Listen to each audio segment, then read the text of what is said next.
Hello all, the Irrational Skeptic here, and today I'm going to be doing a video on the INFJs, answering the question of why INFJs tend to be mentally older than all the other 16 types, or why they are seen as being in general mentally more mature than the other types.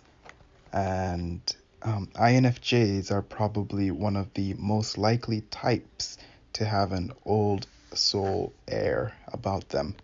It ends up being paradoxical because at the same time, these types also always remain young at heart. How is this possible?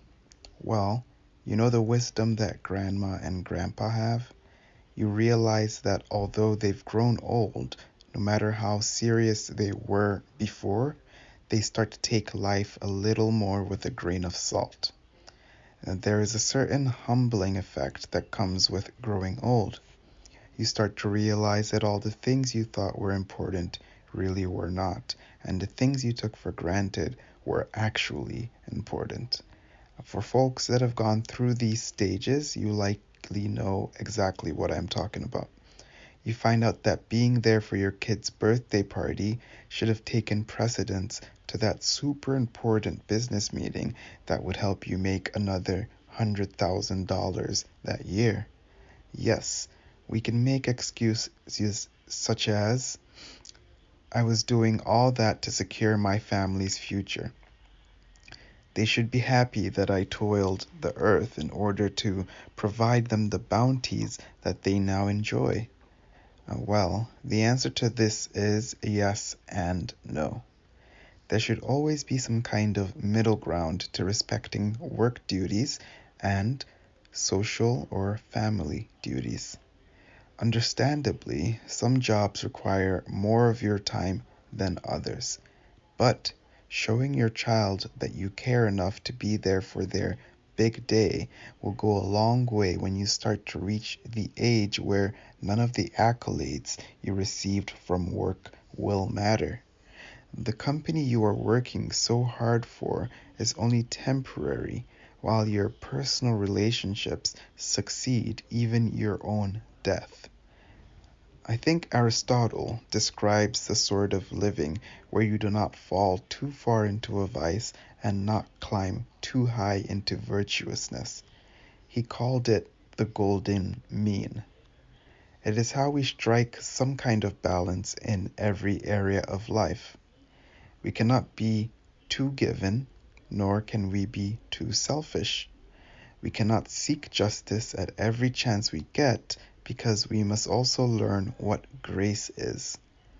If you look at the history of the Christian religion, we find this sort of humbling effect being played out by the Lord himself. Giving a brief history of the Bible, I would describe the attitude of God as such. We start off with plenty. We start off in a garden where we have everything we ever wanted. Then we fall from the state of perfection, virtue, into vice, which is called the original sin. The Lord's attitude towards us starts to change. He sounds like a vengeful and punishing God at this point. In my view, this is to be punitive in direct relation to our decision to stray away. If you remember, there is the story of the flood and Noah's Ark, and kind of wiping away all the quote-unquote bad people of the earth. Then there is a kind of reversal that goes on from being punitive to being gracious with the appearance of Jesus. I believe we are now in that time period of balancing out of opposites. Of course, this line of logic does mean that there must come a time where this period of grace runs out and we are back to harshness. This is just my understanding, and certainly those of other faiths or lack thereof may completely disagree.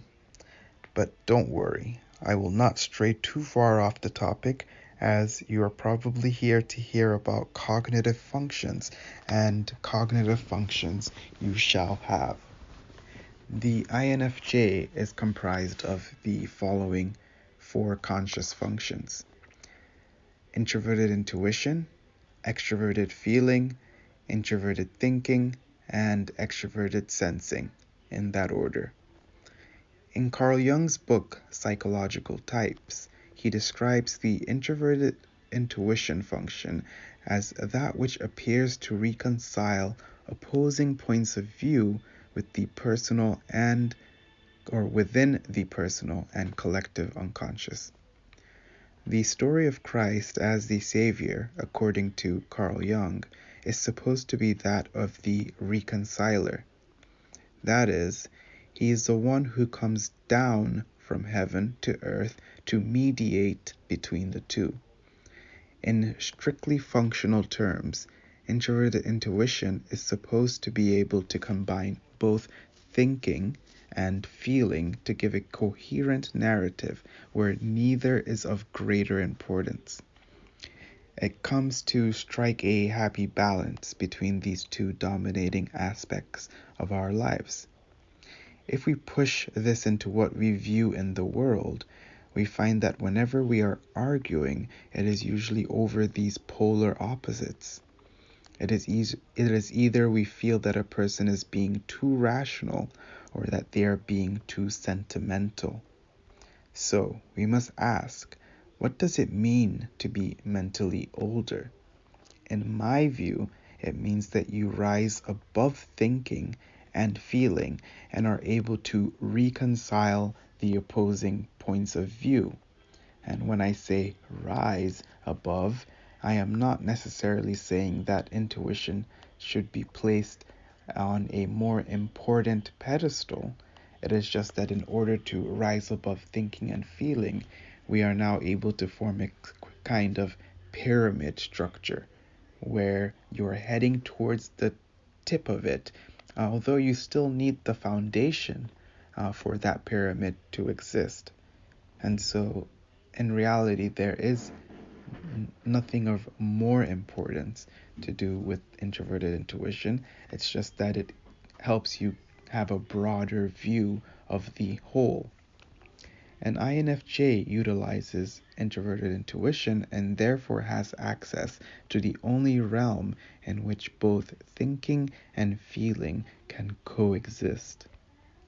Teaching the wisdom of this realm to either the thinker that is not feeling enough or the feeler that is not thinking enough is what they are tasked with.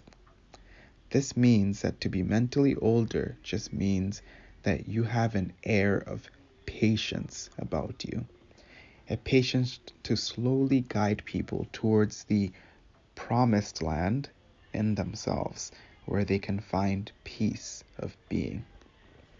And that will be it for this video. I hope you guys got something out of it in my explanation of why I see introverted intuition to be a very important function in reconciling the opposite sides of thinking and feeling.